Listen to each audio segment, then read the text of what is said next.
This is CGTN, China Global Television Network.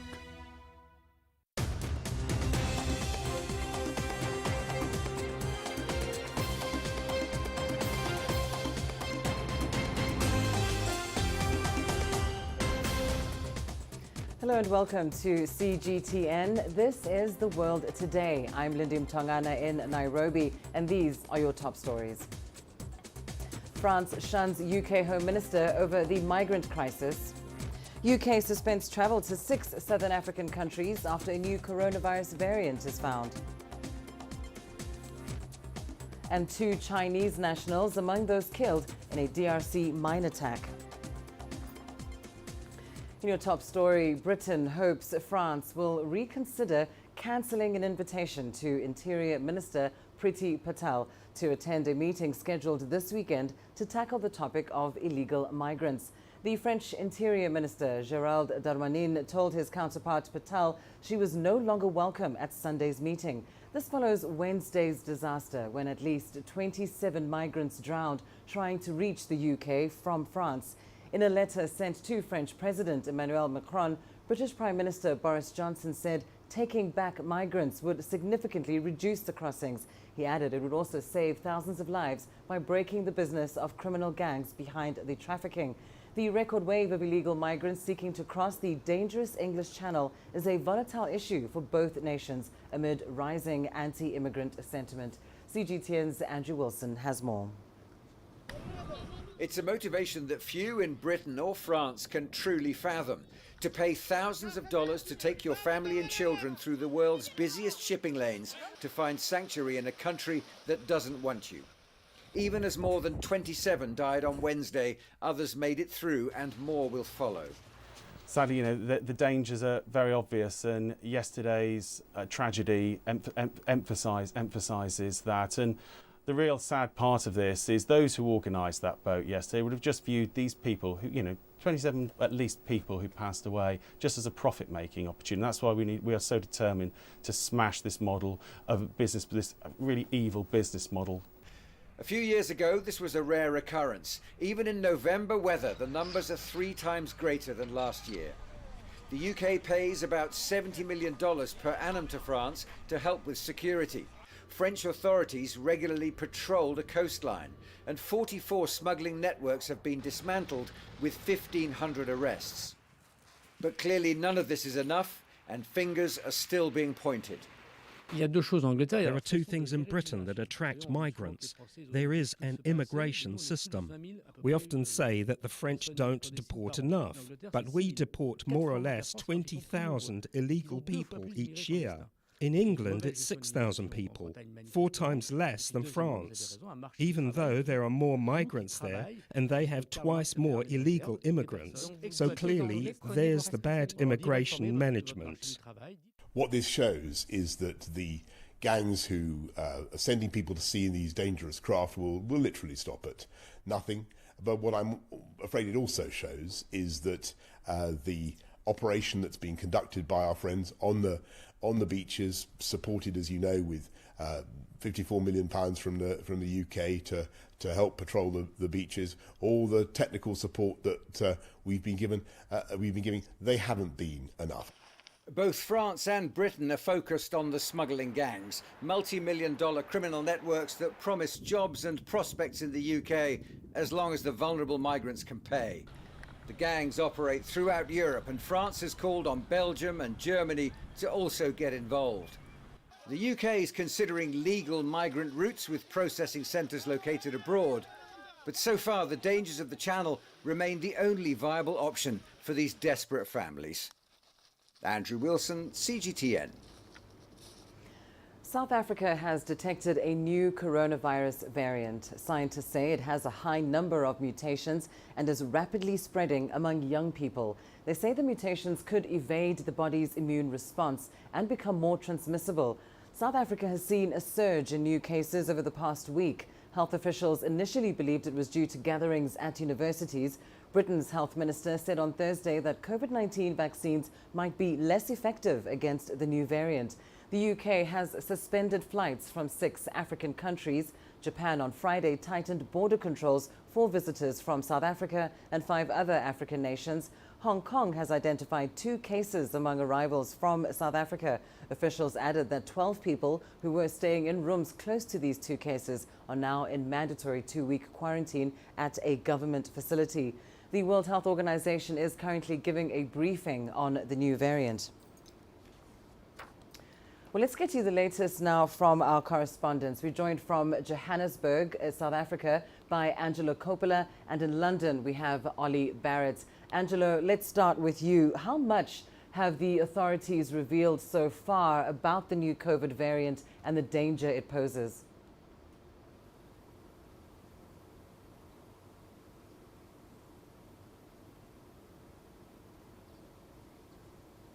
Well, the government aren't saying anything much at the moment. They were only briefed, apparently, according to the health minister there, on Thursday, but they are going to convene a series of high-level meetings over the weekend to discuss how to respond to the variant.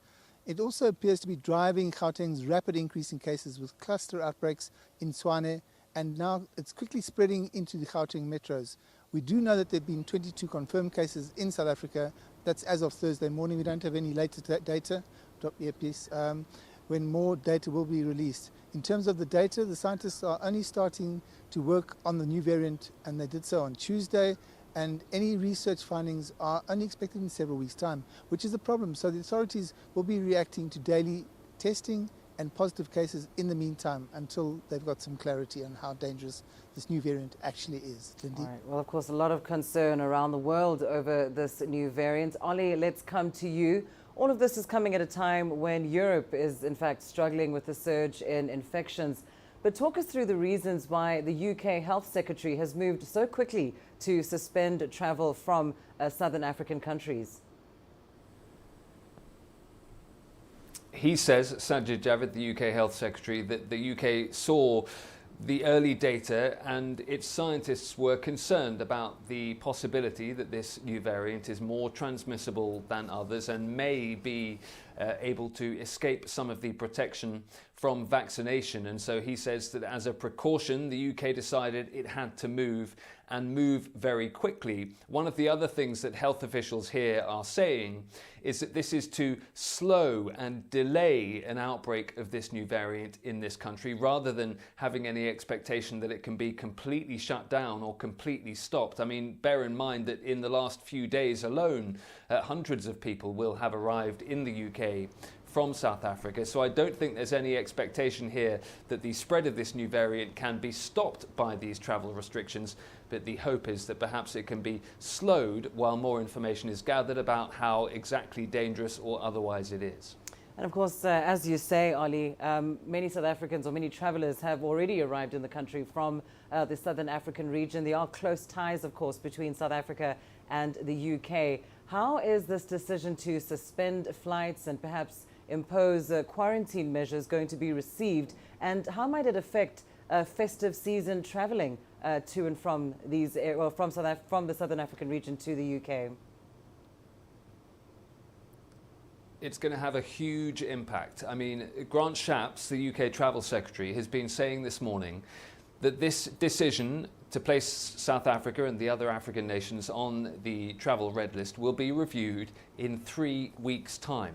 He's also said that in 3 weeks' time, we might not know yet exactly how much escape possibility this new variant may have from vaccines, implying therefore that even in 3 weeks' time, at the next review, that the UK might not feel it's in a position yet to make a decision about whether South Africa and these other nations can remain on the travel red list or are able to come off it. So that obviously gets us crashing right into the Christmas holiday season. The UK-South Africa route is incredibly busy and lucrative. Thousands of Brits are planning to spend their Christmas holidays in South Africa and now have all of those plans thrown up in the air.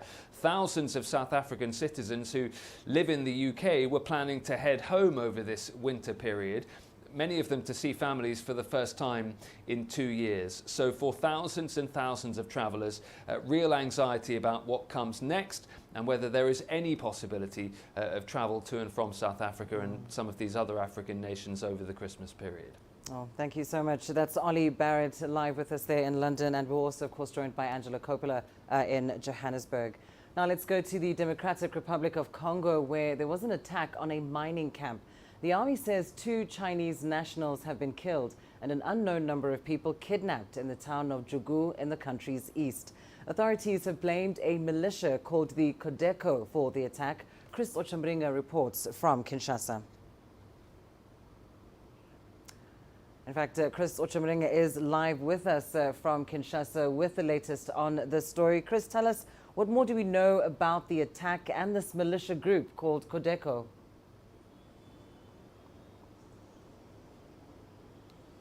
Well, Lindy, this attack happened in an area known as Jugu territory in the northeastern province of Ituri in the DRC. It happened on Wednesday at a gold mining site.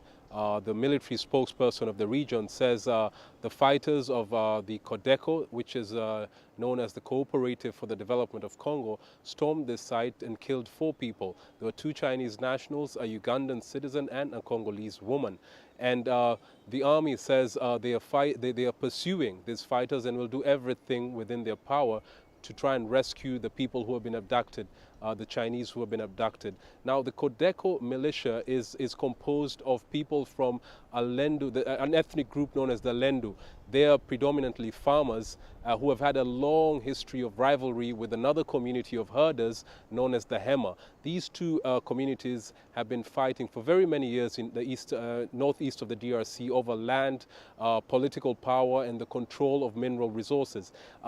In the 1990s, there was a very serious clash. Thousands of people were killed and many others were forced to flee. But then there was the army managed to stop these attacks. But then in 2017, we've seen an increase in the attacks. And since May this year, there has been an intensification of the fighting in that region. They're saying they're protecting their people from attacks from the rival group. But the people in Ituri province are very disappointed with the government and the UN peacekeeping mission about these continued attacks against civilians. And they are planning to hold a protest 15 days from now. Lindy? Thank you so much. Chris Ochambringa live for us there in Kinshasa. In other news, Chinese President Xi Jinping on Friday sent a message of condolence to Russian President Vladimir Putin over a coal mine accident in Russia that caused heavy casualties. Russian news reports say 52 people were killed after a fire broke out at a coal mine in Siberia. Some miners and 6 rescuers were among those dead. On Thursday, smoke filled a mine in the Kemerovo region with over 280 people inside. Dust in a ventilation shaft reportedly caught fire. President Vladimir Putin called the incident a great tragedy. Well, that's it for this edition of The World Today. I'll be back shortly with news from the continent in Africa Live. See you now.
This is CGTN, China Global Television Network.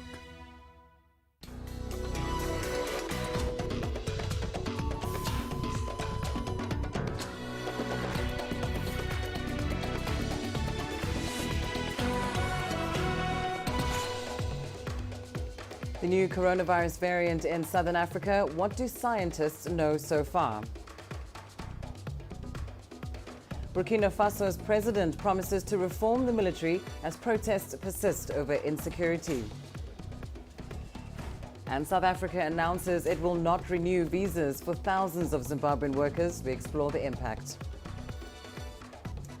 Hello and a very warm welcome to Africa Live on CGTN. I'm Lindy Mtongana in Nairobi. Also coming up in the next hour. Zimbabwe aims to have a low budget deficit in next year's spending plan. And in sports, the World Golf Tour kicks off in South Africa with the Johannesburg Open. In your top story, South Africa has detected a new coronavirus variant. Scientists say it has a high number of mutations and is rapidly spreading among young people. They say the mutations could evade the body's immune response and become more transmissible. South Africa has seen a surge in new cases in the past week. Health officials initially believed it was due to gatherings at universities. Britain's health minister said on Thursday that COVID-19 vaccines might be less effective against the new variant. The UK has suspended flights from 6 African countries. Japan on Friday tightened border controls for visitors from South Africa and 5 other African nations. Hong Kong has identified 2 cases among arrivals from South Africa. Officials added that 12 people who were staying in rooms close to these 2 cases are now in mandatory 2-week quarantine at a government facility. The World Health Organization is currently giving a briefing on the new variant. So what do scientists know about this new coronavirus variant? Well, let's ask Professor Jeffrey Mpahlele, the Deputy Vice Chancellor for Research and Innovation at the Northwest University. He joins us live via Zoom. Professor, it is early days still, but how much can you tell us about this new variant and how does it compare to other major variants currently circulating? First of all, good day. Thanks for having me. So indeed, it's early days.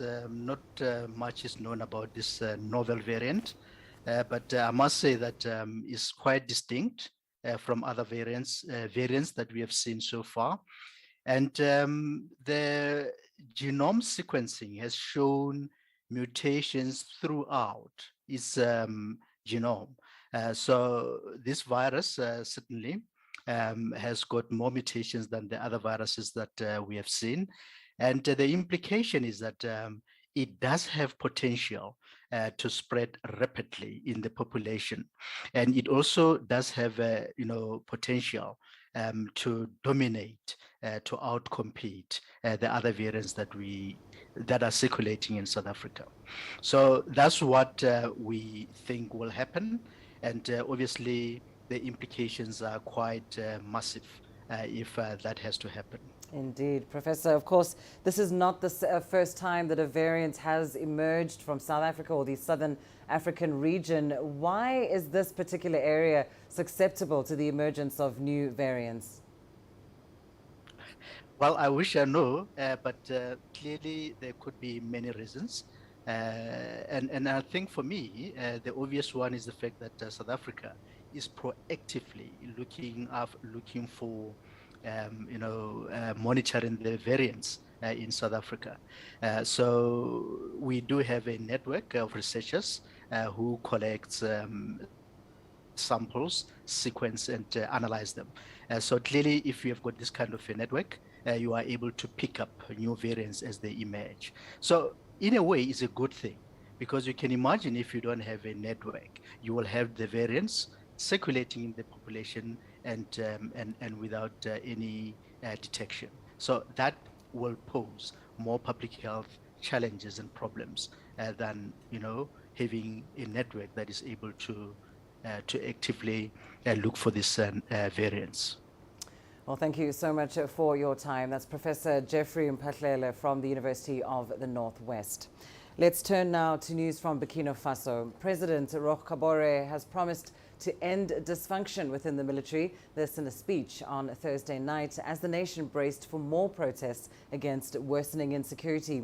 3 Burkina Faso soldiers died and 11 militants were killed during an attack on troops on Wednesday, the latest of 3 attacks since November 14th that have left over 60 security forces and more than a dozen civilians dead.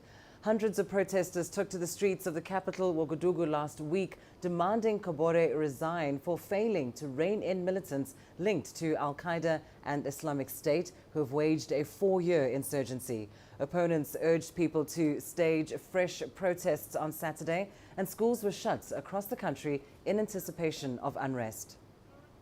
Depuis quelques jours, le drame d'Inata a engendré des réactions diverses. In the past few days, the Inata attack has generated diverse reactions, all of them understandable given the circumstances. Yes, I understand your message that invites us to change our paradigm.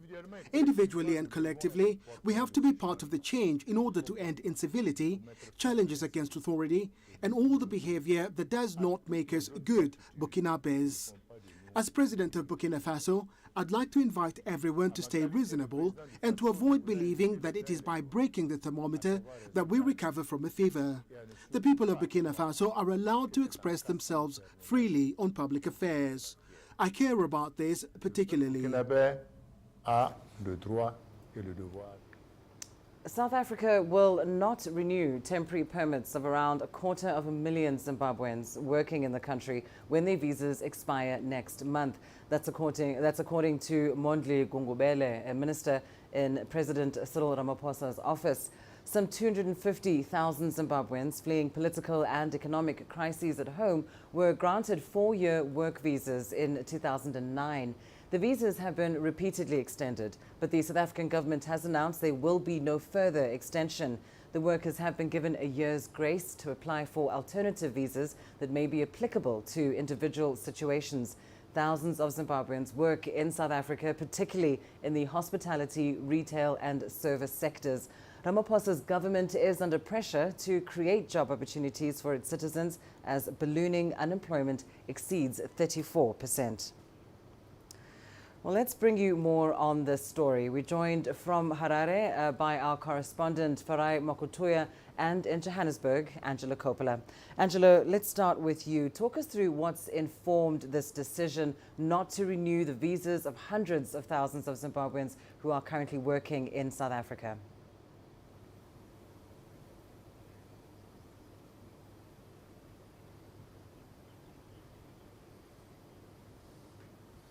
Well, Lindy, that's the million-dollar question. It's unclear what the reasoning is behind the decision, and when those minutes were released by that cabinet minister on Thursday, he made absolutely no comment or provided any kind of context or background to the reasoning behind the decision. As you've mentioned, the special dispensation was offered in 2009 to those 250,000 odd Zimbabweans, and in 2014 those permits were extended for another 3 years, until they expired in 2017. And then they were replaced by the current exemption permits, which are valid, as you say, until the end of the year. This is an attempt, we are told, to normalize the situation of those Zimbabweans that are in the country without either proper documentation or with no documentation at all. It's also unclear how authorities will enforce this decision in 12 months' time, when that grace period by government is actually comes to an end. We do know that those work permits are there at the moment, but we also understand that NGOs, that non-governmental organizations, are considering legal action against the government and the decision that was announced because there was no consultation. And it appears that there wasn't any consultation with the Zimbabwean government either. Lindy? And that, of course, is concerning. Farai, let's come to you on that note. No consultation, it appears, with the Zimbabwean government. Tell us how Harare is reacting to this decision from South Africa and what the likely impact might be if these workers are forced to return home.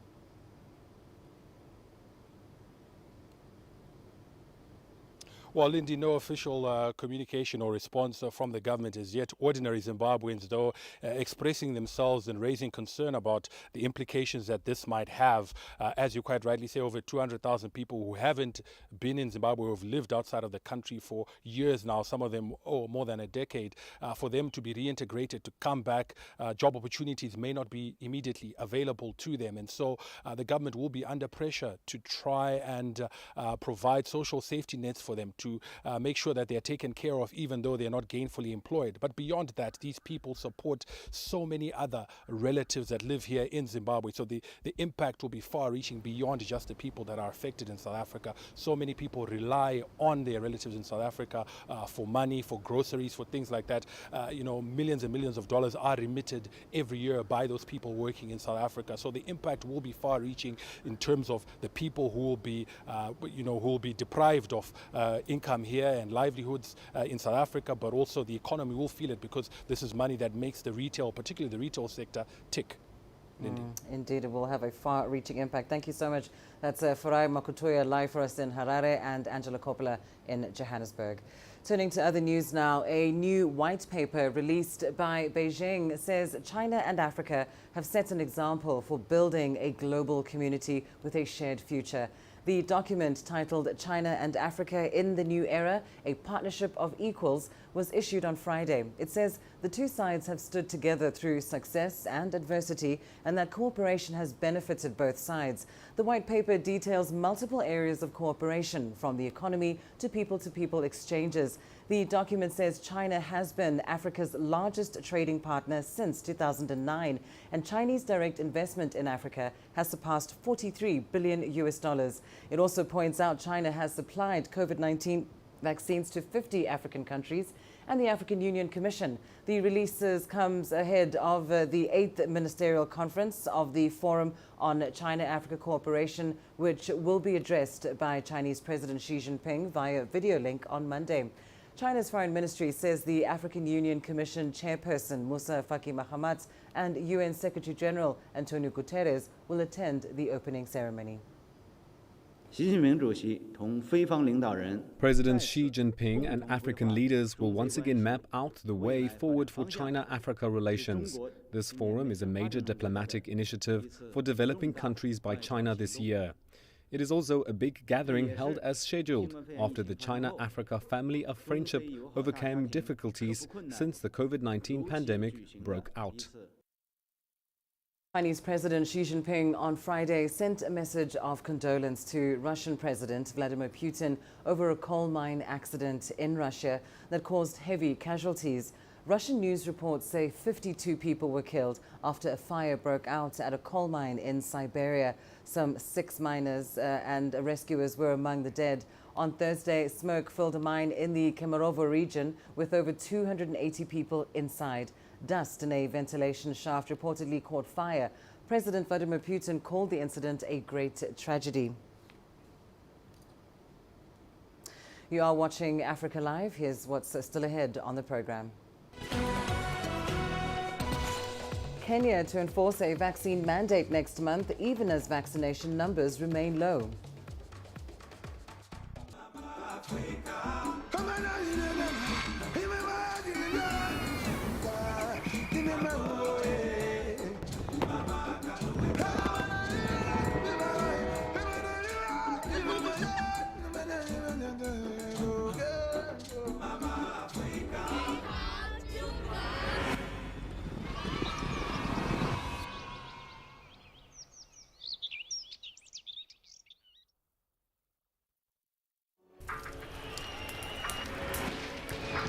This is it. I'm just about to be shot. Tents here, bottles are being thrown. As they do so, there are about 3 critical bridges here in Malawi. That's one of them. We're going to cross that bridge. As you can see behind me, police forces who are replying with gas. Gas just came in. Tear gas. So it's all begun now. Divisions leading the charge into West Mosul have brought us here. just got to be careful here with some gunshots. This is where most of the fighting has been concentrated. Is the front line now after 9 days of fighting? We're about 2 to 3 kilometers from the Within front clear line. view of this front line position.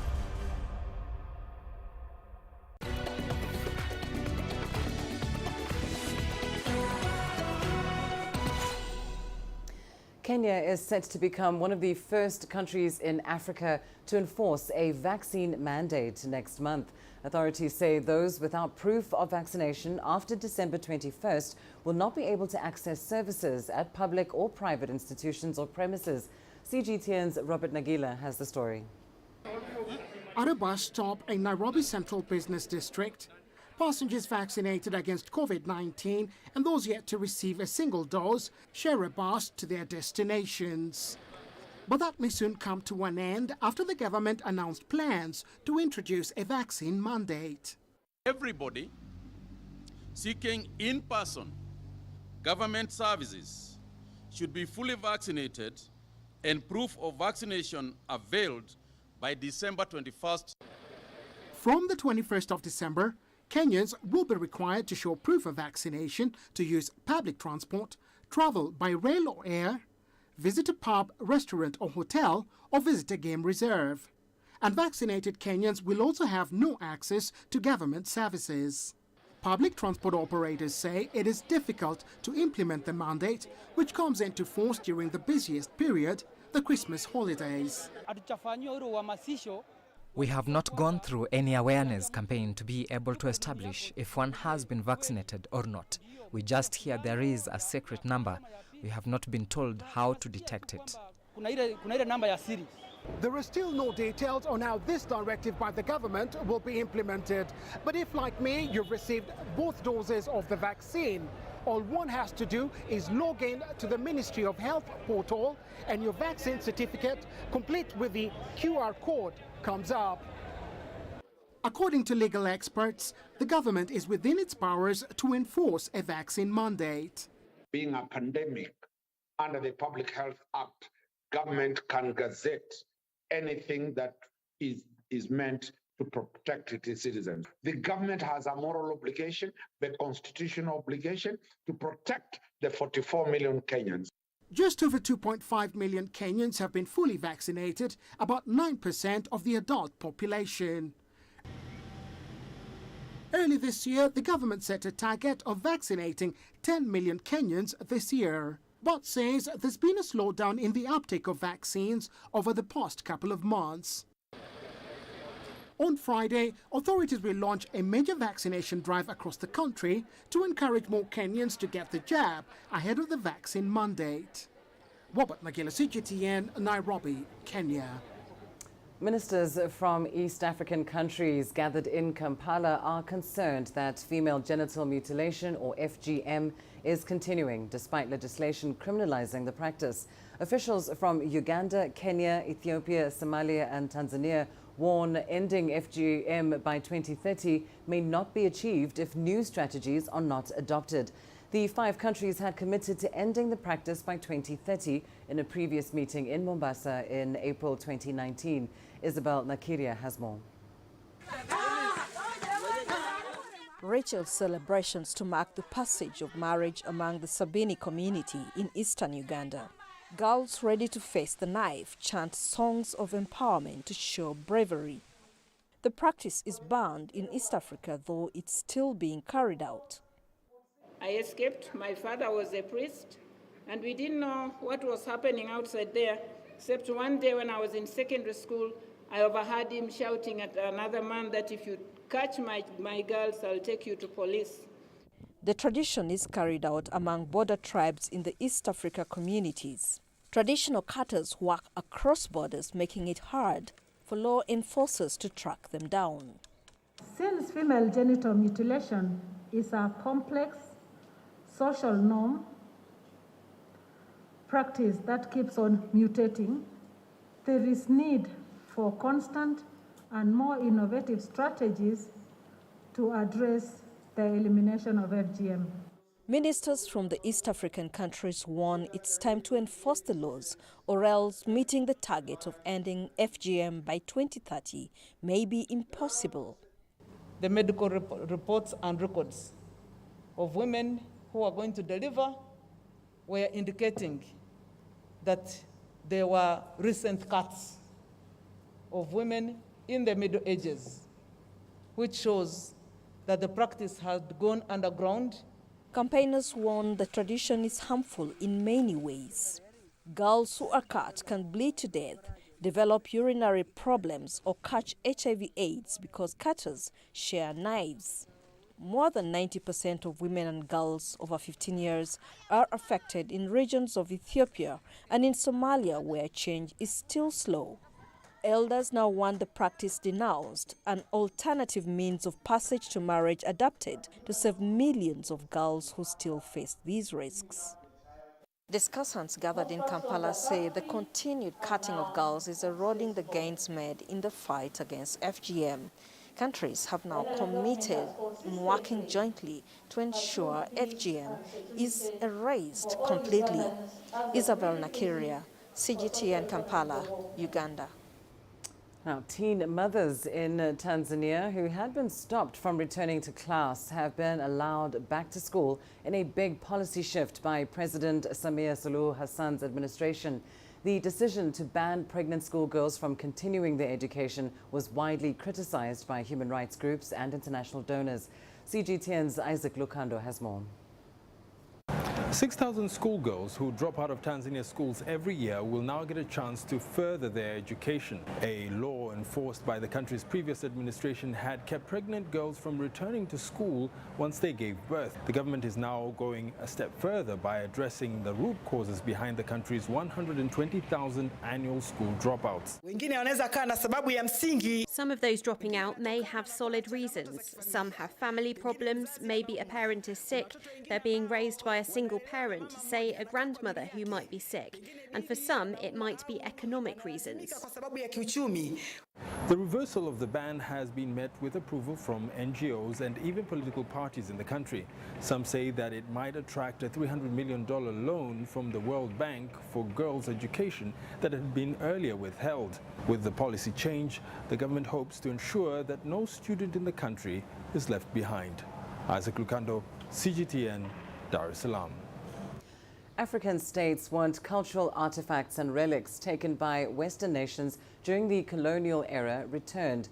The demand has been made at the third edition of the International Conference on African Culture in Harare, Zimbabwe, which is being attended by delegates from 10 African nations. Farai Makutuya reports. There is a plethora of artifacts on display here at the International Conference on African Cultures, ranging from tools, weapons, and items of furniture. But the stuff you see here is not just decorative, it is also usually symbolic. Take, for instance, this stool. It serves a very practical role of sitting on, but the woman carved holding it up depicts the important role that women play as a pillar of society in Africa. It's this sort of deep symbolism and meaning that delegates here feel may be lost unless some artifacts that were plundered during the colonial era are returned to Africa. So we are here reclaiming what has been taken forcefully and demanding it. This is not to negotiate, but we say we want everything to happen now. So the only way for us to know where we come from and where we are going is that we go back and reclaim what has been taken in the past. So the past will help us to go forward. But not everyone thinks getting them back is top priority. Now we are living in the 21st century. I believe that there are other things that we should be more worried about. And we are now living in a world that's run by technology. And the things that we are talking about, really, I don't think that they are beneficiary to mankind currently. But if it was still long back, I'll say maybe there is a chance that we need them. The issue of repatriation is so important that delegates here have resolved to escalate their case to the highest levels. This is why we invited diplomats in this conference. This is why we invited African speakers coming from around the continent. We are going to come out with recommendations which will also be submitted to member countries. So those recommendations, through our diplomatic our foreign affairs departments, our diplomatic circles were able to actually channel in the right channels, because sometimes when you demand, you need to use the right channels.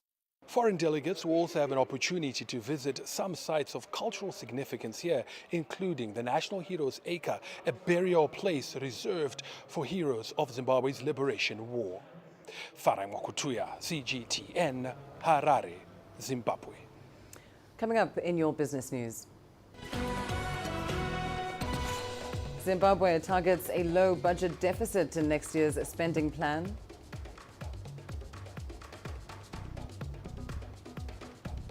And a training program that's leading girls into taking up computer science in Tanzania.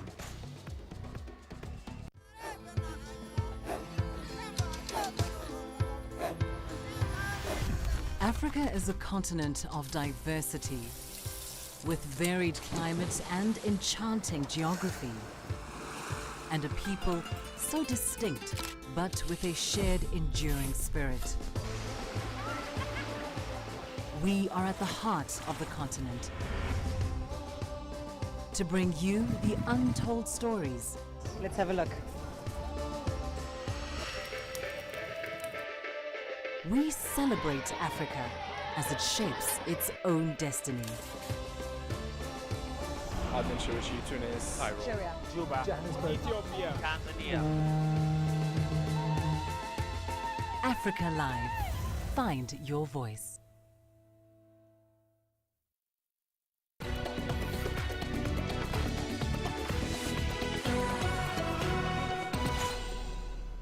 The Democratic Republic of Congo is positioning itself as a competitive place to produce batteries for electric vehicles due to the abundance of cobalt deposits in the country.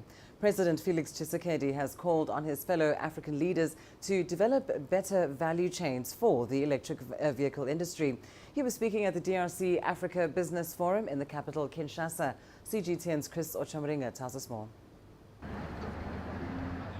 A treasure trove in the southeast of the DRC. This mining site has huge deposits of cobalt, a key component for making lithium-ion batteries used in electric vehicles. But most of the cobalt is exported in raw form to foreign countries. African leaders meeting at the DRC Africa Business Forum in Kinshasa are pushing for the continent to have a larger share of the electric vehicle value chain. I would like to invite my African counterparts to seize the opportunity to build the battery industry together. The market for electric vehicles is projected to represent $8 trillion by 2025 and $46 trillion by 2050. The leaders also discussed renewable energy and the promotion of trade in the continent. I've come to participate in this DRC Africa Business Forum with a clear theme to develop a regional value chain around batteries and electric cars. This theme resonates well with our government's aspirations to industrialize through the promotion of value chains. According to a recent study by a firm that covers global commodity markets called Bloomberg NEF, the DRC is the most competitive country to set up factories for producing components for electric vehicles. The United States, you take Poland, and you take China, as well as the DRC. If you wanted to build a precursor plant today, you are looking at a scenario where the DRC will be the cheapest place to build it. It would only cost $39 million to build a 10,000 metric tons capacity plant. If you are going to build this in the United States, you're looking at $120 million. The global transition towards green energy and the reduction of carbon emissions has brought opportunities for African countries with a lot of natural resources like the DRC. But the majority of Congolese citizens are living in poverty. The conference is actually what Congolese need. Not only Congolese, but Africans. This is exactly what Africa needs. And Congo is a good country because, where geographically Congo is located. It's just in the center of the country, on the continent. And also, Congo has so many minerals and so many resources. So Congo can actually play a big role in pushing all Africa. So that's basically what I learned here, and I'm so glad to be here. During the recent UN Climate Change Conference in Glasgow, the DRC president pledged to fight deforestation and reduce greenhouse gas emissions by 21% by 2030. The fight against climate change has led to an increase in the extraction of cobalt in the DRC to meet the growing demand for electric vehicles. But a recent spike in rebel attacks in the country's east could scare away investors who have been bringing in much-needed revenue into the country. Chris Sochamringa, CGTN, Kinshasa, Democratic Republic of Congo. Zimbabwe is targeting small budget deficits and a sharp drop in inflation in next year's spending plan. Finance Minister Mthuli says the government is trying to restore investor confidence shattered under longtime leader Robert Mugabe. Following 2 steep years of contraction in 2019 and 2020, the economy is projected to rebound by 7.8% this year. While giving a budget speech in Parliament, Ngube forecast economic growth of 5.5% next year and said the aim was for a deficit of 1.5% of gross domestic product in 2022 and 1.7% of GDP in 2023. On the average annual inflation, he expects a drop from 94.6% in 2021 to 32.6% next year and 17.5% in 2023. The minister, however, said the government would not resort to financing the deficit by printing money, as happened under Mugabe. Nigeria is set to commence sanctioning employers who failed to comply with a minimum wage increase that became law 2 years ago. The government raised Nigeria's minimum wage to about $70, but only a few public and private employers have implemented the new remuneration. CGTN's Kelechi Emekalam reports. Obed Galadima is a cleaner in a local cleaning firm in Nigeria's capital, Abuja. The 20-year-old works an average 10 hours daily, but only earns a monthly salary of 20,000 naira, which is equivalent to about $48. The amount is far below the minimum wage and barely enough to cater for his basic needs. That's why he's pleased with government's plan to enforce the minimum wage law. If the government enforces this minimum wage, now I'd be able to save something small and send some to my family, because 20,000 naira isn't sustainable by the time I take out my transportation, feeding and other expenditure. Nigeria's minimum wage was pegged at $40 monthly until 2019, when the government adopted $70 as the new minimum wage. The National Labour Union is, however, worried that some state governments and private employers have yet to comply with the law. The union sees government's move as a step in the right direction. It has only been the Nigerian Labour Congress pushing for the full implementation, but ordinarily, it's a law of the Federation. The minimum wage is an act. It's not an award, which means anybody who is not implementing the minimum wage is running foul of the law of the land.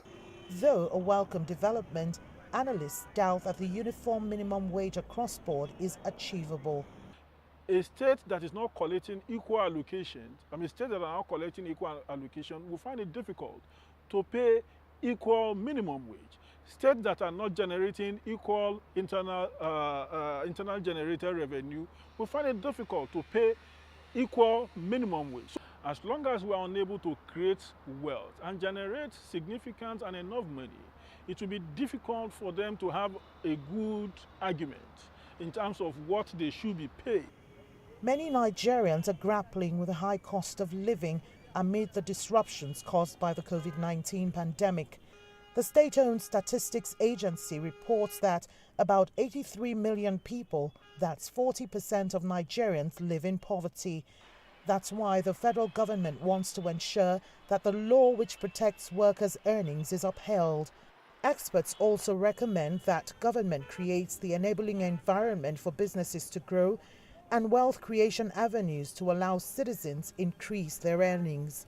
Kelechi Emekalam, CGTN Abuja, Nigeria. Women hold a mere 25% of tech jobs in Tanzania. Even more shocking is the fact that women and girls comprise just 10% of students earning degrees in computer science. That's according to government statistics. One woman's passion, though, for computers has led her to start a digital training program that aims to bridge the country's gender digital divide. CGTN's Isaac Lokando has more. Caroline Karisima, a former computer science lecturer, teaches secondary school girls coding and entrepreneurship skills. Convinced about the benefits, she started Apps and Girls, a non-profit organization, in her living room 8 years ago. She says society's ideas about women's roles are not just contributing to a gender gap in the information technology sector, but also have long-term economic effects. If you have a woman who is digitally illiterate and is raising children, you don't expect those children to be vibrant and to be, to catch up compared to those who already have exposure from their parents. Caroline's team conducts weekly coding trainings in schools around Tanzania and at her center in Dar es Salaam. Some 34,000 girls have already benefited from the program. I didn't even know how to use a computer. I learned how to handle one here. I didn't know what to do with a PC, but now I know how to code for websites.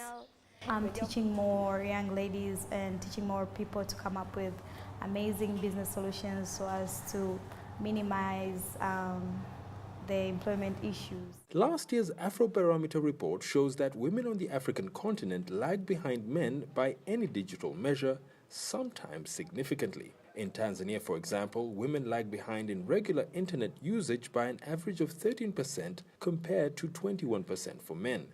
Close to 55% of Tanzania's small and medium enterprises are owned and run by women. By teaching young girls ICT and entrepreneurship skills, Caroline hopes to ensure that the country's present and future businesses not only survive, but also thrive in the 21st century. With a presence in 14 of the country's 31 regions, Caroline says expanding her organization is not the only challenge she faces. Secondary school girls, they have brilliant ideas, very brilliant, and they create amazing solutions. But the challenge is they don't have funding, they don't have seed income.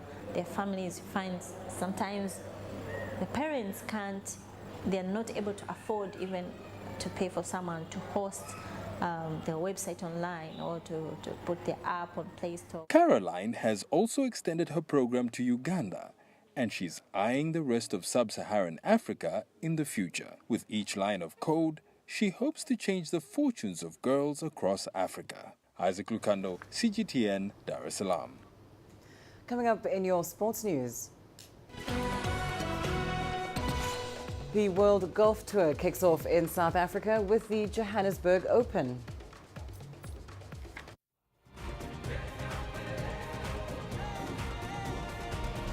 Africa Live. Find your voice.